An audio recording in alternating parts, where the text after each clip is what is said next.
sasa ni kutisha, kamata Rigathi, kamata huu. Yani things become criminal when they come out of Rigathi's mouth. A few members of your committee collected 10 million shillings so that you could pass that law on anti-money laundering. Did you get the money?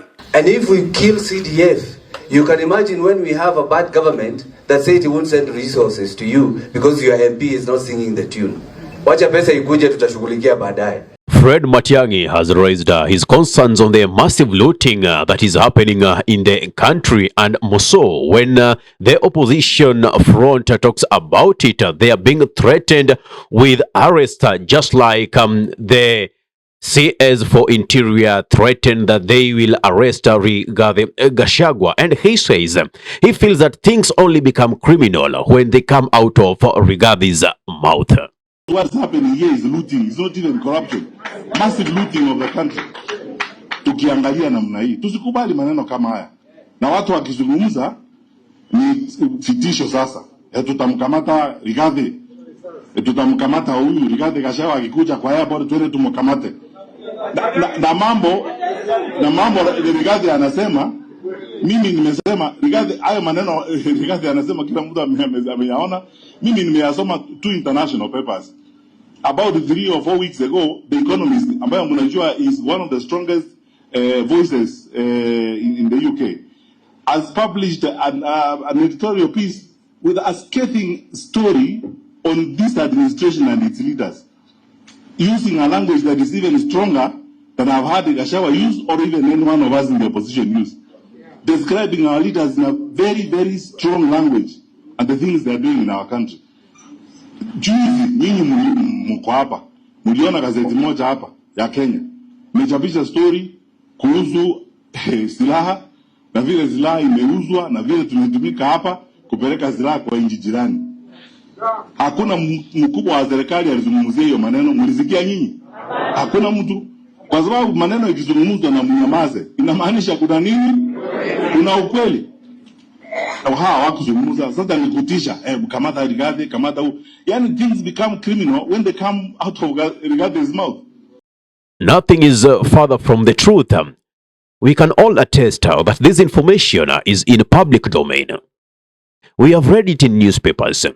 We have watched dossiers in televisions. We have watched documentaries both in international and local media.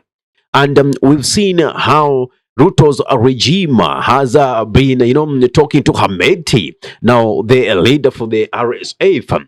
And later on, we saw Kenyan weapons at the hand of these rebels. What explanation could someone need more than that? But you see, Rigathi Gachagua talked about this way before this information was brought in public domain. And people thought that he was just, being mouthy for being thrown out of government. Anyway, right now, we have President William Samoei Ruto saying that a few members of the parliamentary committees, which is consisting of the members of parliament, collected some 10 million to pass the anti-money laundering bill. Now, there is some game that is happening here. But first, let's listen to President William Samoei Ruto say this. Let me ask you, members of parliament who are seated here. Do you, for example, know, that a few members of your committee collected 10 million shillings so that you could pass that law on anti-money laundering? Did you get the money? No.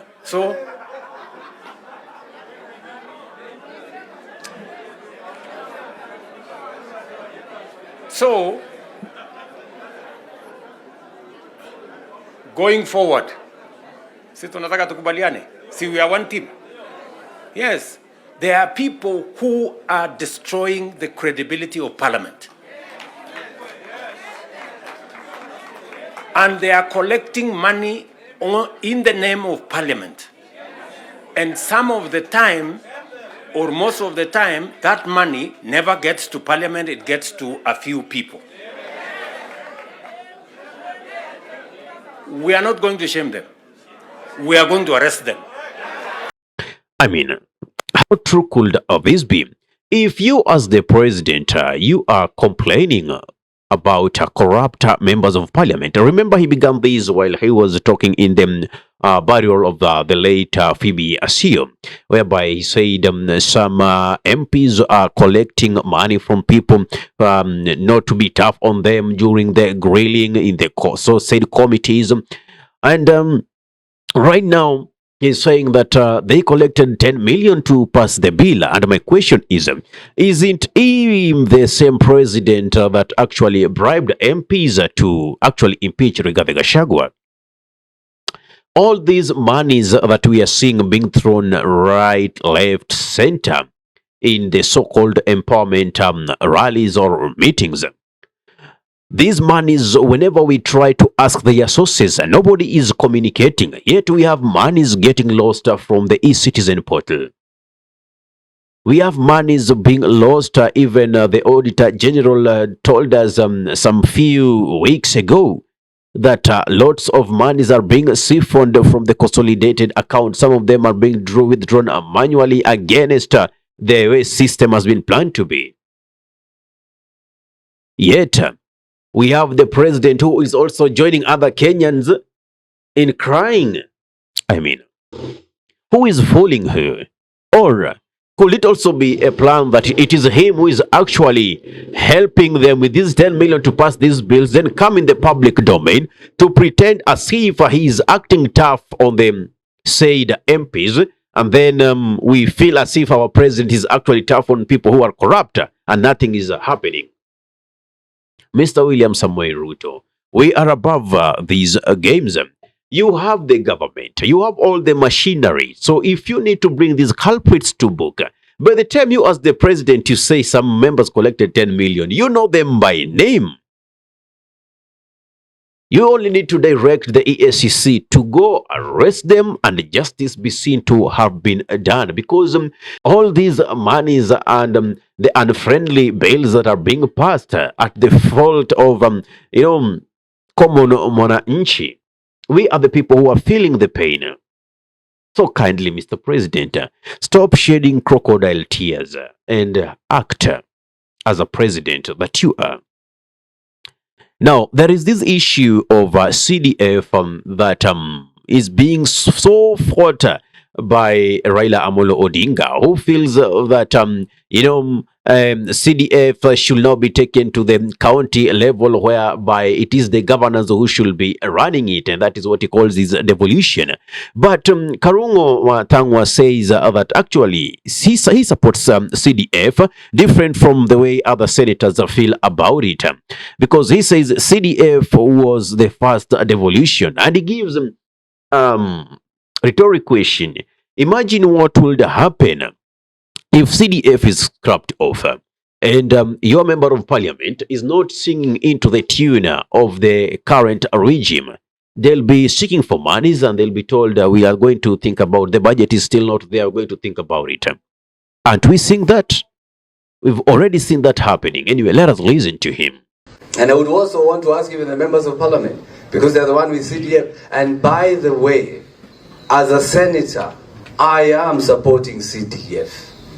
Because at the Senate, sometimes they are not supporting CDF. But I support CDF because it was the first devolution. And if we kill CDF, you can imagine when we have a bad government that said it won't send resources to you because your MP is not singing the tune.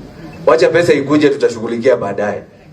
So that is the reason why I'm supporting CDF. And that's why I'm asking them, when they come for this empowerment, beba nduthi tano ya machief. Unaachia manduthi hapo, tano ya machief, tutakuwa tukisolve as we go on.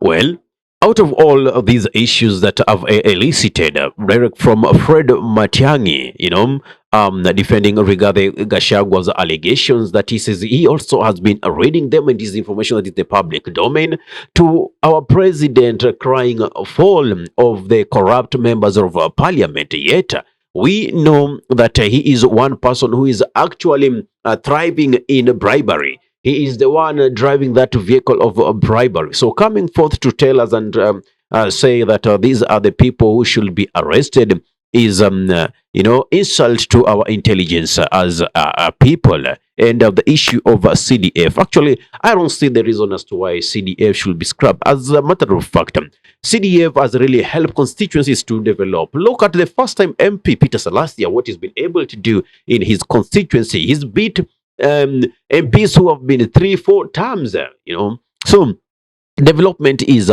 deliberate. The president should stop woodwinking us with empty words or empty rhetorics. We should see action into play. What's your take on this?